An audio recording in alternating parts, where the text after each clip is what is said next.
Bonjour à tous, bienvenue une fois de plus sur notre chaîne Simama, le Dieu des dieux. Euh, nous méditons sur un thème, est-ce que le chrétien doit être riche? Est-ce que le chrétien doit être riche? Parce que justement, on se retrouve souvent en train de se poser la question sur est-ce que les biens de ce monde-ci, on devrait s'intéresser? Est-ce qu'on devrait les laisser aux autres? Parce que notre euh, royaume n'est pas d'ici. Et avec ça, on a aussi beaucoup de problèmes sur le chemin parce que on se retrouve souvent dans des manques.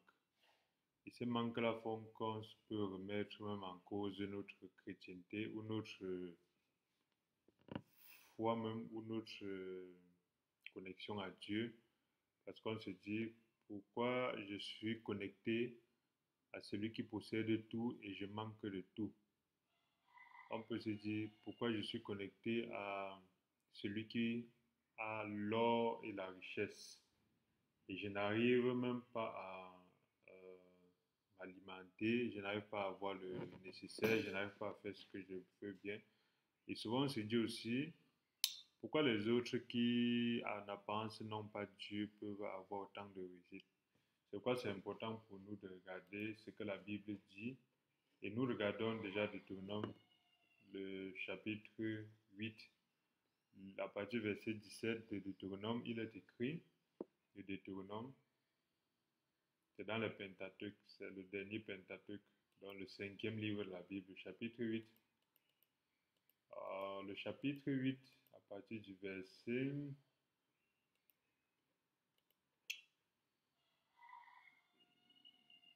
16, il est écrit, qui t'a fait manger dans le désert de la manne inconnue de tes pères, afin de t'humilier et de t'éprouver pour te faire ensuite du bien. Garde-toi de dire en ton cœur, ma force et la puissance de ma main m'ont acquis ces richesses. Souviens-toi de l'Éternel ton Dieu, car c'est lui qui te donnera de la force pour les acquérir, afin de confirmer, comme il le fait aujourd'hui, son alliance qu'il a jurée à tes pères. Ça veut dire que Dieu nous promet de nous donner des richesses. Il nous donne des richesses. Et il nous met en garde de ne pas arriver à un niveau où nous pensons que c'est notre capacité qui nous a permis d'acquérir ces richesses-là. Et si on regarde 1 Corinthiens 4, chapitre 1 Corinthiens 4, le verset 7, 1 Corinthiens 4, le verset 7, il est écrit, car qu'est-ce qui te distingue? Qu'as-tu que tu n'aies reçu? Et si tu l'as reçu, pourquoi te glorifies-tu comme si tu ne l'avais pas reçu? Ça veut dire que Dieu nous dit, méfie-toi de ce que tu as, de ces richesses-là, et n'oublie pas que c'est moi qui te les ai données. Et dans Corinthiens 4, le verset 17, le verset 7, il est écrit, qu'est-ce que tu as que tu n'as reçu? Justement parce que pour arriver justement à est-ce qu'un chrétien doit être riche, il est important de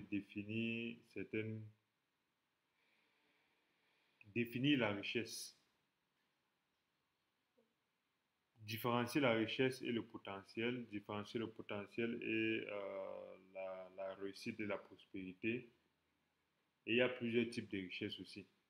Mais quel que soit ce qu'on peut avoir, ce qu'on peut ne pas avoir, il faut qu'on sache que la source déjà c'est Dieu. La source c'est Dieu. Et lorsque Dieu parle, il parle à l'humanité. La source de la facilité qu'un être humain peut avoir ou peut ne pas avoir, ça vient de Dieu. Et dans le livre d'Agé, le chapitre 2, au verset 8, il est écrit, Agé, chapitre 2, verset 8, il est écrit, l'argent est à moi, l'or est à moi, dit l'Éternel des armées. Donc, lorsqu'on parle dans un cas particulier de richesse ici, il s'agit de l'argent et de l'or, Dieu dit que tous ces éléments-là sont à lui. L'argent est à Dieu, l'or est à Dieu. Et lorsqu'on regarde enfin dans 1 Timothée, le chapitre 6, au verset 17, il est écrit: recommande aux riches du présent siècle de ne pas être orgueilleux, de ne pas mettre leur espérance dans des richesses incertaines, mais de la mettre en Dieu qui donne avec abondance toutes choses pour que nous en jouissions. Ça veut dire, lorsqu'on arrive même à la finalité, qu'on puisse avoir toutes les richesses parce qu'elles appartiennent à Dieu, notre Père, il est important de voir depuis Deutéronome, passant par Corinthiens, passant par Agé, passant par Timothée, que Dieu insiste justement que tout ça lui appartient et que nous n'avons pas à mettre notre confiance justement en cela.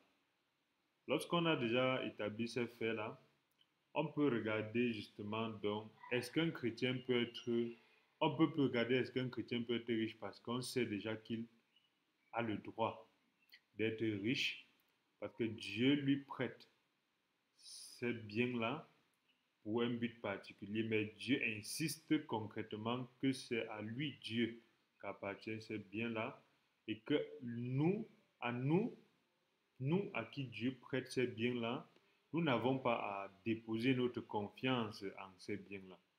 Et en ce moment, on peut migrer vers une autre définition. On peut voir un autre aspect de la question, c'est de parler de la prospérité. Alors là, on va regarder, est-ce qu'un chrétien peut être prospère? C'est donc quoi la prospérité? La prospérité, le mot hébreu pour la prospérité, c'est tzalak. Tzalak. Et c'est dans le sens de réussir tout ce qu'on entreprend. Parce que beaucoup de personnes ont aussi confondu la richesse et la prospérité. On peut être riche sans être prospère, comme on peut être prospère sans être riche. Ça veut dire, au-delà de se poser la question, est-ce qu'un chrétien doit être riche ou pas, il faut aussi regarder, est-ce qu'un chrétien doit être prospère et qu'est-ce que la prospérité? Donc, ce talent-là s'explique par réussir tout ce qu'on touche. Et on regarde justement que il y a des gens qui peuvent être riches sans être prospères. Ça veut dire qu'ils peuvent hériter des biens. Ils peuvent recevoir subitement. Ils peuvent gagner au loto. Ils peuvent recevoir subitement des dividendes. Ils peuvent avoir des investissements qui leur apportent subitement. Mais en ce moment, ils sont riches parce qu'ils ont de la capacité matérielle et financière, mais sans toutefois être des personnes qui réussissent tout ce qu'ils touchent. La prospérité, donc, justement, c'est ne pas être riche en argent, mais c'est de réussir tout ce qu'on touche. Et on regarde ça dans Genèse 39, lorsque le serviteur d'Abraham, lorsqu'il est allé chercher la femme pour le fils d'Abraham, il a fait la prière. Dieu, il était déjà riche parce que Abraham lui avait donné beaucoup de richesses pour aller, mais il a fait la prière.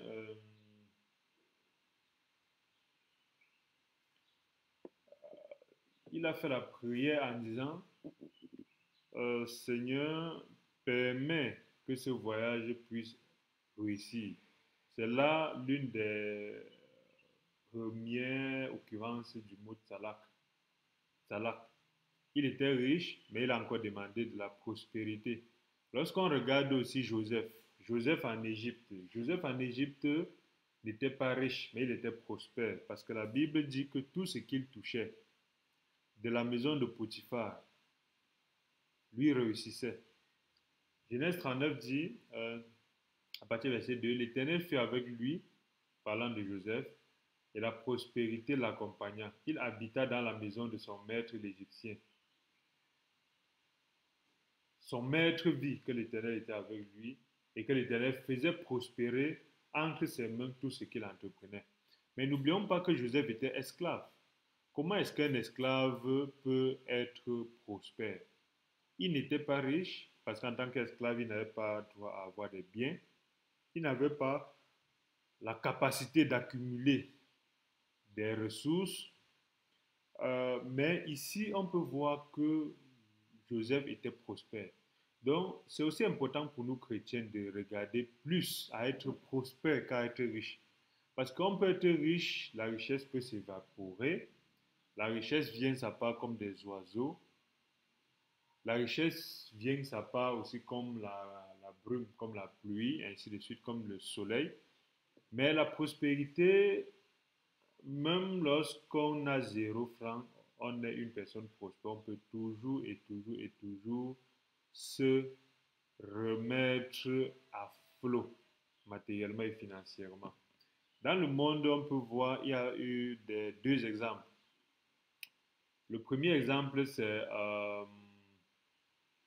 Steve Jobs. Steve Jobs était un monsieur prospère. Prospère dans quel sens? Dans le sens où il a créé sa société Apple, que vous connaissez tous.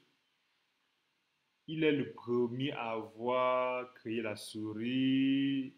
C'est vrai qu'il a acheté l'idée, il a créé la souris, il a créé le premier à créer un micro-ordinateur et tout ce qu'il a fait, il a essayé de faire ça extrêmement bien alors que ce n'était pas un informaticien. Et il a créé sa société valait des milliards. Et après, on l'a chassé de sa société. Il crée sa société, on l'a chassé de sa société, les partis n'avaient plus rien. Mais comme c'était un monsieur prospère, il a recommencé une autre entreprise qui s'appelle Pixar. Ça fait les dessins animés. Si vous regardez les dessins animés en 3D, tout ça, malgré le fait qu'on a chassé son entreprise, il a recommencé, il a créé une autre entreprise, Pixar. Et cette entreprise-là encore est devenue presque leader et encore valu des milliards. Avant que Apple, comme on l'avait chassé, quand ça tombe, on l'appelle encore pour qu'il revienne. Quand il revient, ça reprend et ça redevient encore le Apple d'aujourd'hui. Donc c'est un monsieur qui, tout ce qu'il a touché comme entreprise, tout ce qu'il a créé comme entreprise a marché, alors qu'il a été à un moment donné à 0 franc.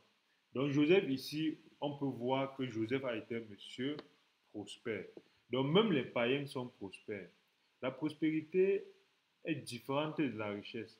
Nous chrétiens, nous devons regarder naturellement quelle est la source de notre richesse, quelle est la source de notre prospérité. Lorsqu'on regarde dans Psaume, le chapitre 73, Psaume, le chapitre 73, le verset 3 dit, car je portais envie aux insensés en voyant le bonheur des méchants. Rien ne les tourmente jusqu'à leur mort et leur corps est chargé d'embonpoint. Ils n'ont aucune part aux souffrances humaines. Ils ne sont point frappés comme le reste des hommes. Aussi l'orgueil leur sert de collier. La violence est le vêtement qui les enveloppe. L'iniquité sort de leurs entrailles et les pensées de leur cœur se font jour. Ils raillent et parlent méchamment d'opprimés. Ils profèrent des discours hautains. Ils élèvent leur bouche jusqu'aux cieux et leur langue se promène sur la terre. Voilà pourquoi son peuple se tourne de leur côté. Il avale l'eau abondamment et il dit, comment Dieu saurait-il, comment le Très-Haut connaîtra-t-il? Ainsi sont les méchants. Toujours heureux, ils accroissent leur richesse. C'est donc en vain que j'ai purifié mon cœur et j'ai lavé mes mains dans l'innocence. Chaque jour, je suis frappé. Tous les matins, mon châtiment est là. Si je disais, je peux parler comme eux, voici, je trahirais la race de tes enfants. Quand je réfléchis là-dessus pour m'éclairer, la difficulté fut grande à mes yeux, jusqu'à ce que j'eusse pénétré dans les sanctuaires de Dieu et que j'eusse pris garde au sort final des méchants. Oui, tu les places sur les voies glissantes, tu les fais tomber et les mets en ruine. Et quoi, à un instant, les voilà détruits. Ils sont enlevés, anéantis pour une fin soudaine. Alors, c'est très naturel de comprendre que les richesses, sans savoir quelle est la source, peuvent en apparence nous faire vivre bien, en apparence nous faire avoir du pouvoir, Mais Psaume 73, si on lit à partir du premier verset jusqu'au verset 28, on peut voir justement comment euh, Asaph a envié le riche. Il a envié celui qui avait justement énormément de richesses. Mais à un moment donné, il a été obligé de regarder et d'observer plus attentivement et de voir que les richesses n'appartenant pas aux riches, parce que généralement nous savons, mais on oublie que quand nous allons sans rien. Nous venons sur terre nus, sans rien, nous repartons nus, sans rien. Ça veut dire, quelles que soient les richesses que nous pouvons avoir, nous devons comprendre que ce sont des éléments temporaires. L'homme le plus riche du monde ne peut comprendre qu'il ne peut pas mourir et aller avec ces richesses-là. Il ne devrait pas mettre sa confiance en ces richesses-là. Et la prospérité est quelque chose qui donne de la joie à l'intérieur, alors que la richesse ne donne pas forcément de la joie. La richesse ne donne pas forcément de la satisfaction. Alors, Joseph est un exemple de celui justement qui est prospère mais qui n'est pas riche. La richesse justement, c'est la prospérité qui vient de Dieu exclusivement si nous remettons à Dieu qui nous a donné. Ça veut dire que lorsque nous connaissons à qui ça appartient, avoir ou ne pas avoir n'est pas vraiment un problème. Parce que naturellement, nous sommes toujours riches. C'est vrai que dans le monde chrétien, on a cette habitude-là de ne pas être formé au niveau de la mentalité. C'est pourquoi nous voyons des frères et des sœurs qui sont riches, qui ont beaucoup de choses, beaucoup de potentiel, mais qui détruisent cela parce qu'ils envient justement les méchants ou parce qu'ils n'arrivent pas à fructifier justement ce que Dieu leur a donné. Et c'est très important de regarder ça parce que si on n'arrive pas à être formé sur l'utilisation de notre potentiel, on va toujours être dans le manque. Et si on arrive même à être formé, ou si on arrive à avoir la grâce, même sans être formé, d'être riche, sans connaître la source, on va finir justement comme l'église de Laodicée.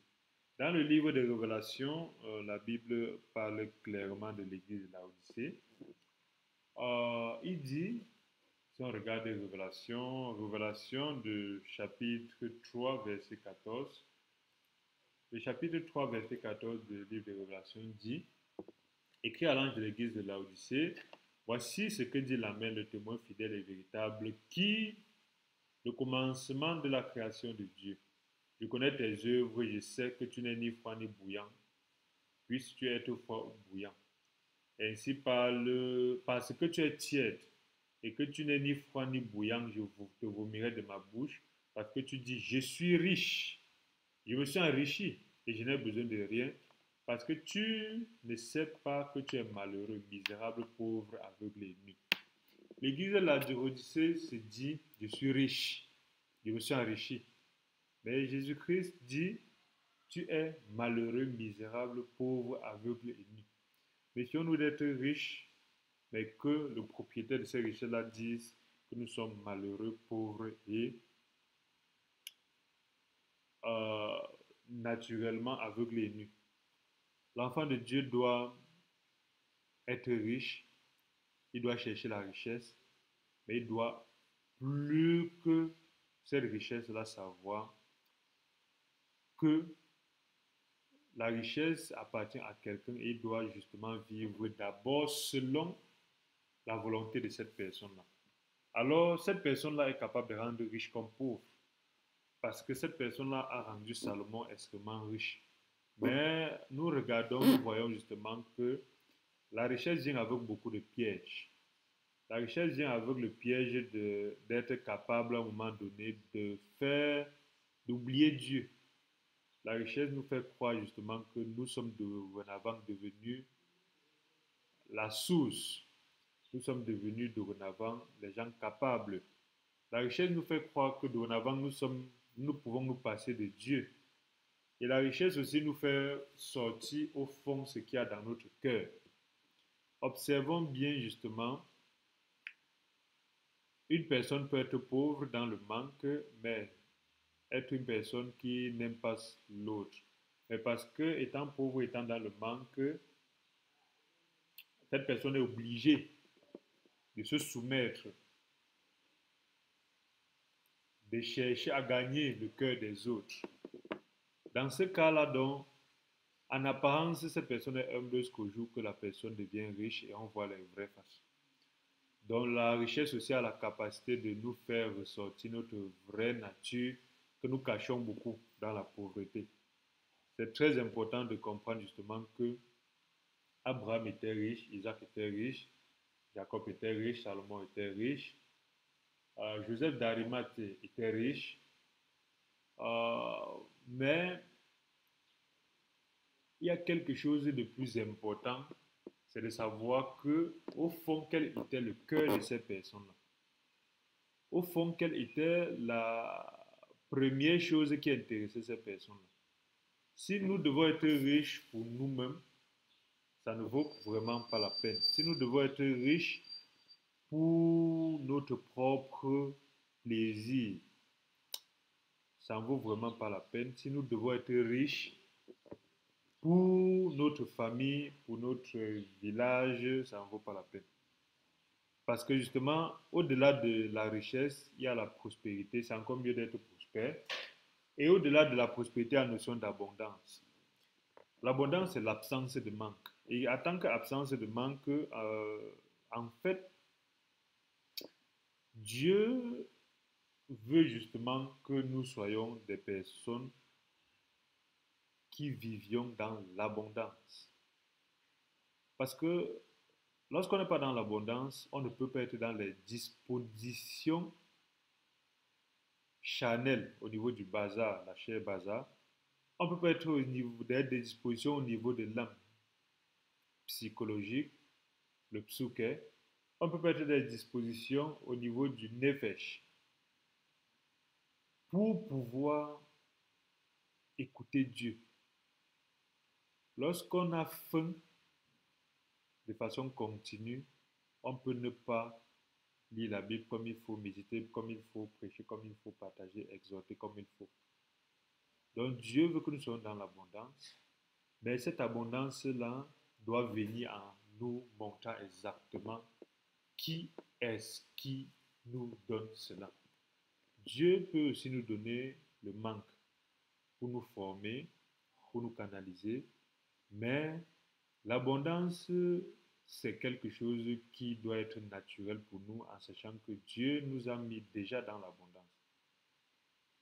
Déjà dans l'abondance. La pauvreté, contrairement à l'abondance, c'est le manque. Et Dieu aussi peut nous rendre pauvres, mais pour un but, mais de façon temporaire. De façon continue, on ne peut pas être pauvre lorsqu'on est avec Dieu. Si de façon continue, on est pauvre, ça veut dire qu'il y a un problème quelque part. Ce problème-là peut être un manque de formation. Ce problème-là peut être au niveau de la mentalité. Ce problème-là peut être aussi au manque de sagesse. Ce problème-là peut être aussi justement euh, la capacité, notre incapacité à écouter Dieu. Parce que Dieu peut nous montrer comment faire pour sortir du manque, mais nous n'arrivons pas à comprendre. Lorsqu'on regarde dans Philippiens 4 à partir du verset 11, il est écrit, ce n'est pas en vue de mes besoins que je dis cela, car j'ai appris à être content dans l'état où je me trouve. Je sais vivre dans l'humiliation et je sais vivre dans l'abondance.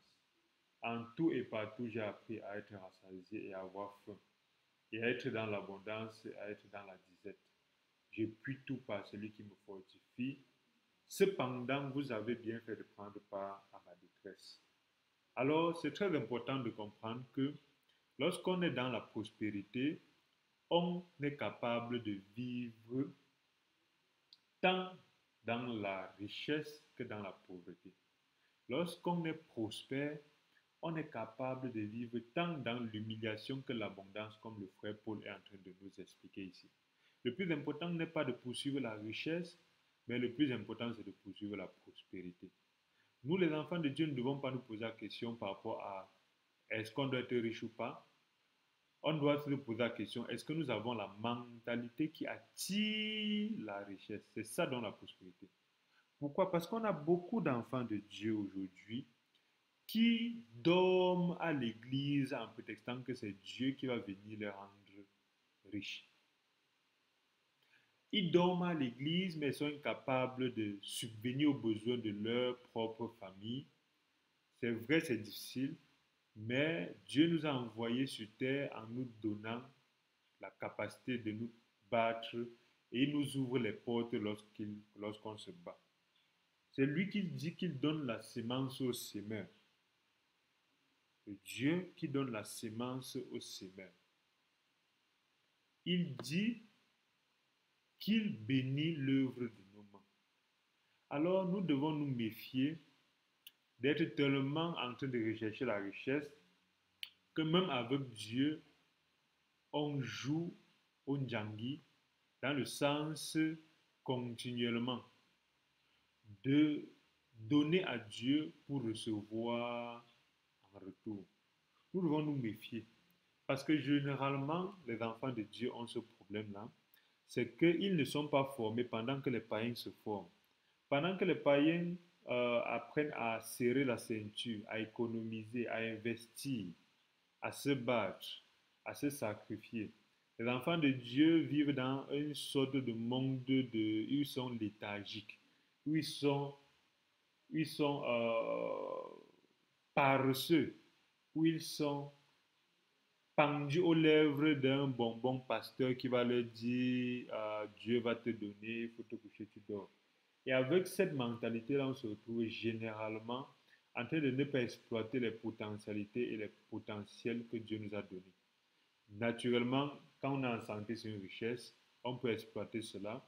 Lorsqu'on a de quoi se nourrir, de quoi se vêtir, ce sont des richesses, on peut exploiter cela pour avoir plus.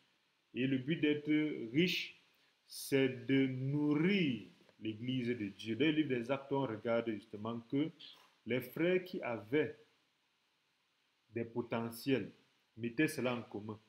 C'est très important et très jouissif de résoudre le problème d'un frère et d'une sœur lorsqu'on a la capacité.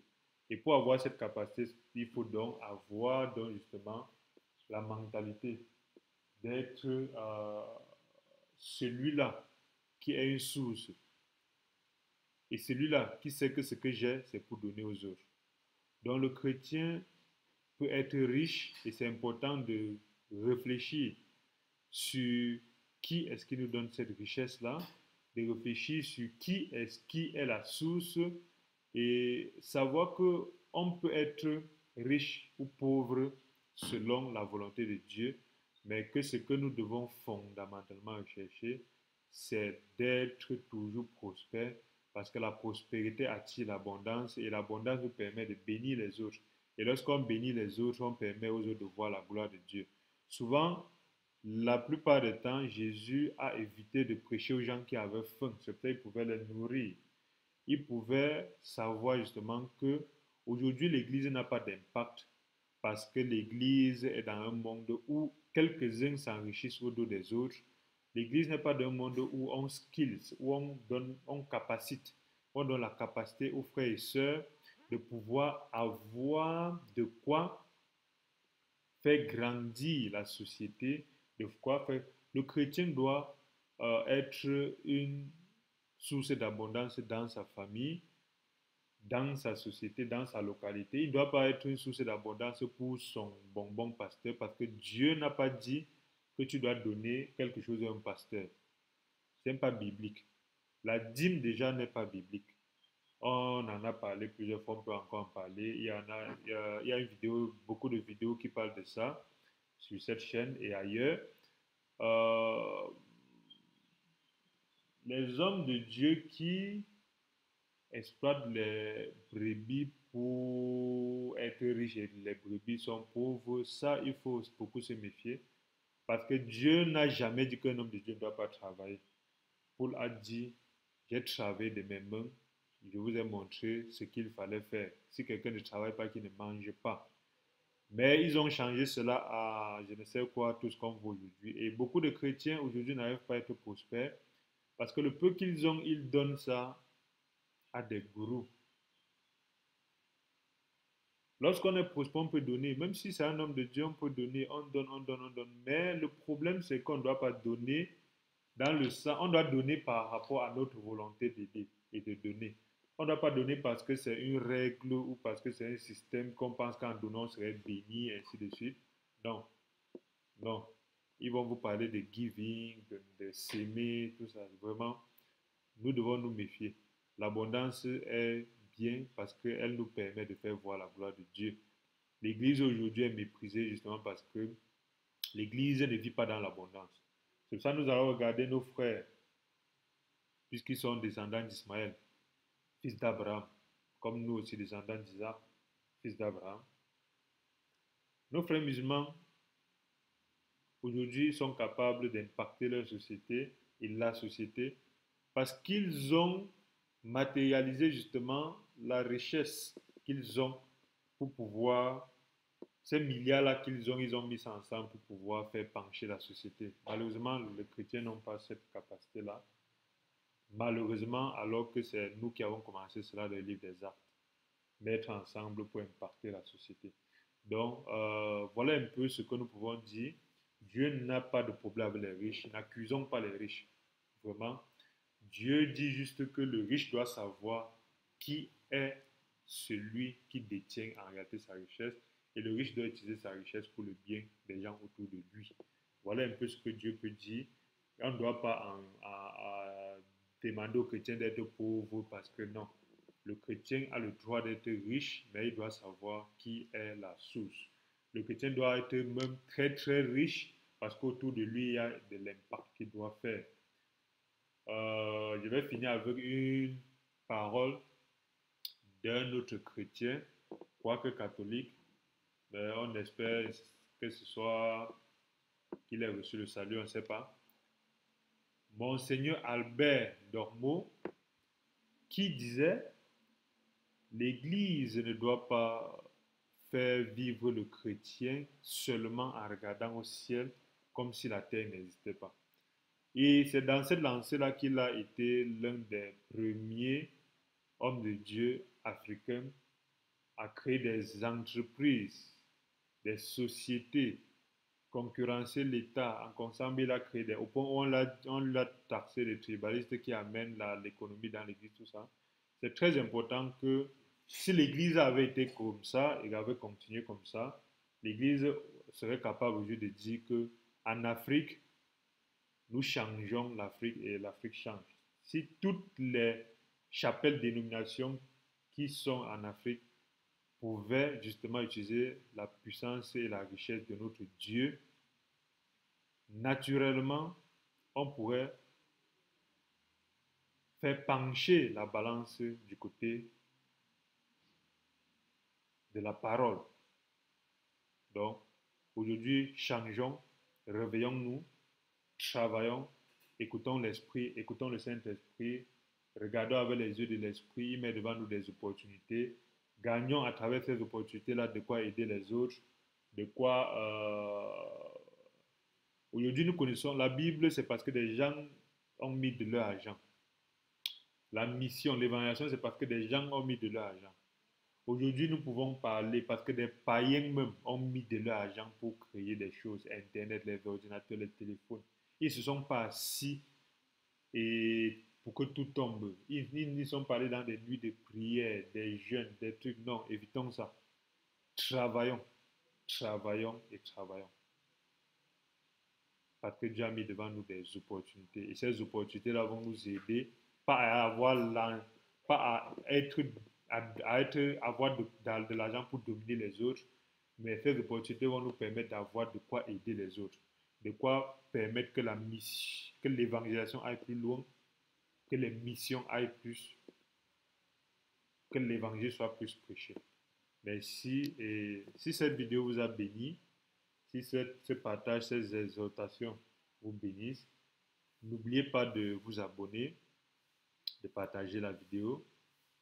Ça nous ferait plaisir que d'autres frères et sœurs puissent aussi avoir ces réflexions-là et ça va changer automatiquement la vie de l'Église. Merci et à bientôt.